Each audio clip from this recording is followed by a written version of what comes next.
Welcome on this Monday, everybody. My name is Rainer, this is Rainierbooks. It's Monday the 3rd of May today, and today I look back on the books that were published in April of 2021 that I thought, for myself and for you, could be interesting for all of us. So let's get started.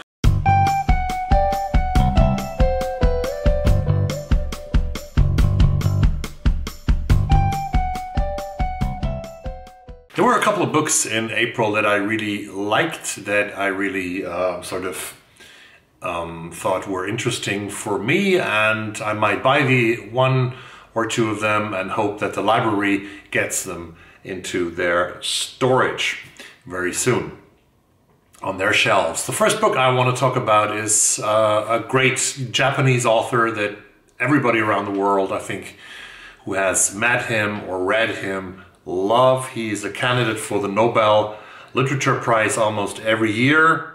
And of course, I am talking about Haruki Murakami, or Murakami Haruki, as he would be called in Japan. He has written a bunch of short stories, a collection that is called PersonSingular, was published in April. 8 stories in this new book with 8 different, or maybe some of them the same storyteller, first-person narrations of youth, meditations about music, art and love, of philosophy, baseball, dreamlike scenarios with a very typical Murakami twist at the end. That sounds interesting for the summer, isn't it?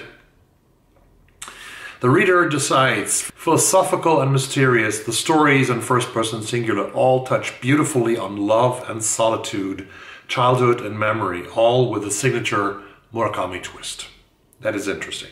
This number 2 book that I'm interested in is by one of my favorite writers. Rachel Kushner has published a set of essays called The Hard Crowd, essays 2000 to 2021, published on April 8 by Jonathan Cape in the UK. Rachel Kushner, I have read her novel The Mouse Room. I have also read The Flamethrowers. I think she's one of the most interesting and most gripping American writers of fiction.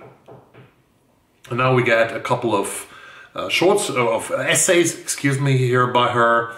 The Hard Crowd, she gathers a selection of her writing from over the course of the last 20 years that addresses the most pressing political, artistic and cultural issues of our times, and she illuminates the themes and real-life terrain that underpin her fiction, and that really gets me going. I'm going to buy this book if they don't get it in the library. 19 razor-sharp essays. The Hard Crowd spans literary journalism, memoir, cultural criticism, and writing about art and literature, including pieces on Jeff Koons, Dennis Johnson, and Marguerite Duras.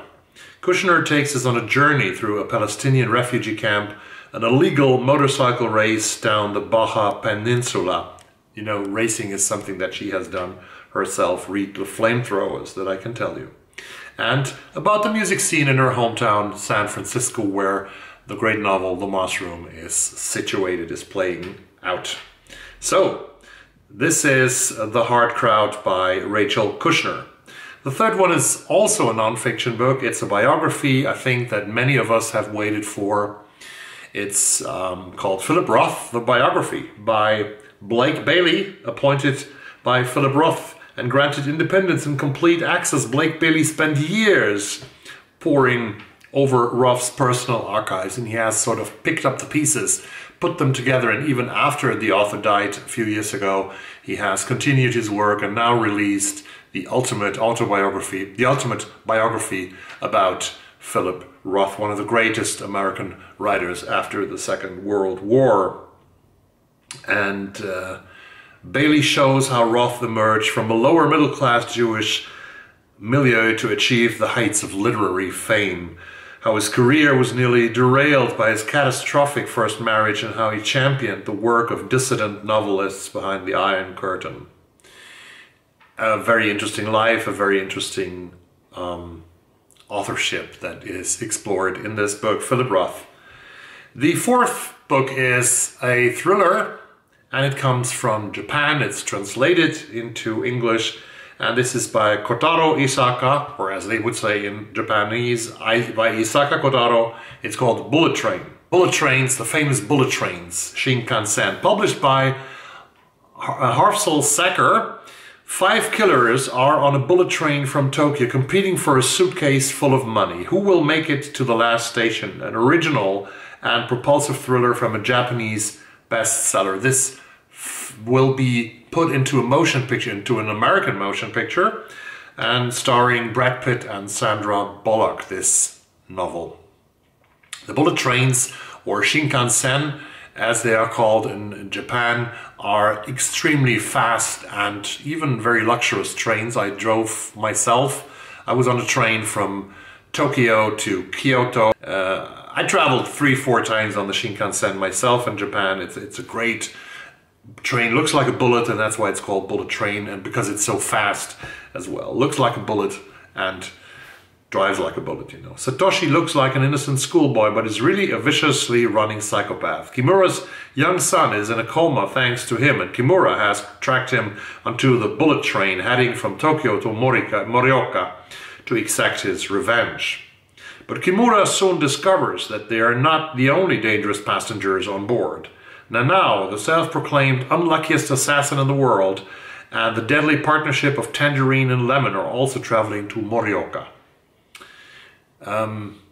Absolutely interesting novel, Bullet Train. The 5th book that I find interesting in April is Fragile Monsters by Catherine Menon, published by Viking. And this is a book about Malaysia. I have read about Malaysia by the great British Malaysian author Tesh Aw. And this is a debut by Catherine Menon, who is a poet who has written her first novel about a woman. Mary is a difficult grandmother for Durga to love. She is sharp-tongued and ferocious, with more demons than there are lines on her palms. When Durga visits her in rural Malaysia, she only wants to endure Mary and the dark memories home brings for as long as it takes to escape. But a reckoning is coming. Stuck together in the rising heat, both women must untangle the truth from the myth of their family's past. What happened to Durga's mother after she gave birth? Why did so many of their family members disappear during the war? And who's to blame for the childhood tragedy that haunts her to this day? A stunning debut novel, a family story spanning from 1920 to the current times, a thrilling tale of love, betrayal, and redemption against the backdrop of natural disasters and fallen empires, written in vivid technicolor with technical lore with an electric daughter-grandmother relationship at its heart. Fragile Monsters explores what happens when secrets fester through the generations, and this plays out in Malaysia. Very, very interesting thing. Book number 6 on my list of books that I thought were interesting of in the month of April of 2021 is published by Little Brown in April. It's called London Burning by Anthony Quinn. Not the actor Anthony Quinn, but the writer Anthony Quinn.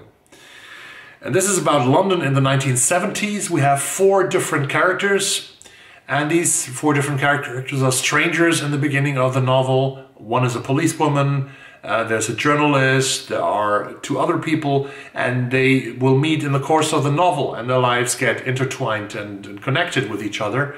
And The Guardian has written a review about this novel that is very powerful, very violent at times, that it is a portrait of London in the 1970s and the end of the 1970s, but also that each of the characters, of the 4 characters that are depicted in this novel, are so strong that they could have carried the novel by themselves, but all together they make this a powerhouse of a book. Anthony Quinn, London Burning. These were the 6 books that I found interesting in the month of April. I will return with the books of the month of May at the beginning of the month of June, because when I can look back at the month, I think it gets clearer to me at least which books were published that really sort of were talked about and also have an impact on me and interest for me.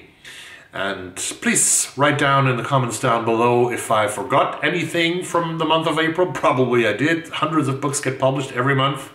Write your favorites of the month of April if I haven't mentioned them. And visit this channel again, because I have to talk about the post-Soviet book club very soon. I know that some of you have ordered and got Untraceable by Sergei Lebedev. We are going to read this book for the whole month of May, and I'm just working on how we are going to discuss it.